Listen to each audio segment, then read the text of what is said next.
this one, because they're bringing money, the parent favors them, the parents give them a special treatment, and the other one who is poor, who cannot give much, is treated like a stray dog. That is very, very toxic. But the parents keep asking money, up to the point where this Italian man is like, did I marry you, or I married you and your people? Kwani nilikuwa wewe na watu wenyu? African parents saying sorry, utangoja. You will be like that meme of a skeleton on a bench waiting for sorry. 100 years you will never hear sorry from some African parents. Hey guys, welcome to my channel. Another Saturday, another Let's Speak on It video. And on today's video, I wanted to talk about toxic parents. And as much as the word toxic should never be next to the word parent, the truth is there are so many toxic parents out here. And some of the characteristics of a toxic parent is that they are self-centered, they think only about themselves, they are selfish, they don't care about what is happening in your lives. All they think about is them.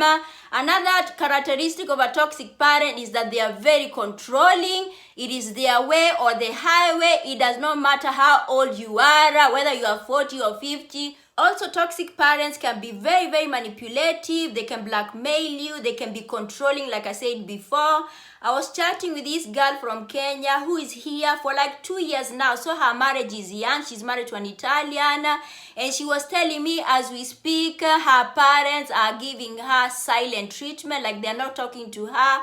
And the reason is because she's not sending the money that they want. And mind you, like I say, she's here for less than 2 years, so she does not even know the language. She's not working. It is the Italian husband who works and pays mortgage and whatever. But the parents keep asking money, up to the point where this Italian man is like, did I marry you, or I married you and your people? Kwani nilikuwa wewe na watu wenyu? And this girl is so sad. I asked her if she has told her parents the situation that she's in, that she's not working, even that 50 euros that she hides and runs to Western Union and send them. 50 euros like 5,000. She hides and send them. They should appreciate. And she was like, I've told them everything. I've told them that my husband is the only person who works in this house. But the parents don't want to hear that. They're like, umenda ngambo katusahau. You've gone abroad and forgotten about us. But now this girl is super stressed. She's so scared that this man might leave her, the husband might leave her, and she's not here for 5 years. So if you're not here for 5 years, you don't have permanent documents. Hauna makara jaivana vizuri. So if this man gets to leave her before the 5 years, she can even be sent back home. I told this girl my advice is just keep your distance and protect your marriage if you love your husband.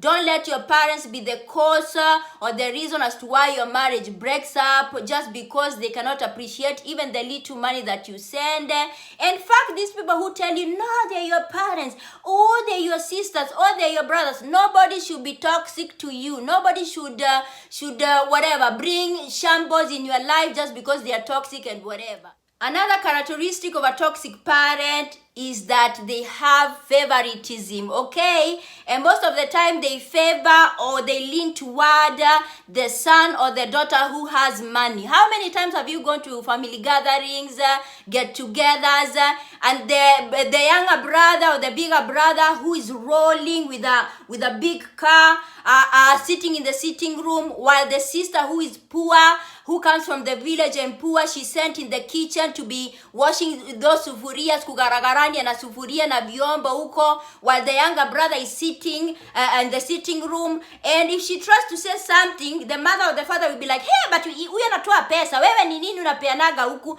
Hey, he helps her, she helps her. Hebu enda mkaoshe vyombo kwa jikoni, mwache ujinga. That is favoritism. And one thing that I hate is when a parent favors one kid and talks bad about the other kid, because that is even some toxic behavior. When a parent makes the kids to clash, anapiganisha watoto, mama ama baba anapiganisha watoto, she will never or he will never want peace between the kids. Anagonganisha huku watoto wake, anagonganisha huku. That is a toxic parent, and she or he needs to get help. Children should be put on the same level, whether they are rich, whether they are poor. Treat your children the same, or even when some parents say, oh, this is a boy, he cannot clean utensils, and this is a girl, she needs to be working like a house help in this house. Treat your children the same, because hakuna mtoto wa mgongo na mtoto wa tumbo, like they say. Gote mwana wa mgongo na mwana wa ada. All the children are the same, okay? And last but not least, I also wanted to talk about how a toxic parent can instill fear in you. And this is mostly them African parents. Okay, how many times have you heard some parents saying, nitakuachia laana, I will curse you, and when I die, this thing and this thing will happen to you. And just because you did not do what they wanted, just because you said no to their selfish behavior, they threaten you with curses. Negogo tigera kerumi, nitakuachia laana. And me personally, I always say, leave that laana, niachie laana. If my parents tell me nitakuachia laana, niachie laana. As long as God in heaven has seen that I take care of you, when you are in need, I am there. I love you as a parent and I respect you. A parent telling me nitakuachia laana, for me, by the way, I would laugh on their faces. By the way, and that is most, like I said, African parents, because them white parents here, I have never had that bullshit of nitakuachia laana. Like I see my baba watoto, when they quarrel with the parents, they sit down, they talk it out, and the parents even say sorry if they are the one who are on the wrong. African parents saying sorry, utangoja. You will be like that meme of a skeleton on a bench waiting for sorry. 100 years, you will never hear sorry from some African parents. And that is super toxic. And you also, me as a parent now of 2 kids, I even say sorry to my children if I do something that they don't like, because they are humans. Even if they are only 10 and 8, they are humans. They are not a piece of tree. Ata sasa sitamwambia sorry. That is when kids grow up with resentment towards the parent. Why? Just because you cannot say sorry if you're on the wrong. That is one thing that mostly, especially them older generation African parents, they can never say sorry. They will just start blackmailing you, instilling fear with their, I will curse you, I will curse you, you do what. Please, let's be good parents out here. Let's treat our children the same. Let's stop blackmailing our kids. Let's treat them as human beings. Let's bring up kids who have the right to say their own, who knows that their parent respects their decisions. Not some fucked up kids who, when they marry, they will carry that trauma and start traumatizing the husband and the wife. Let's be there for our children and be good parents, okay? Thank you so much for watching. Till next time.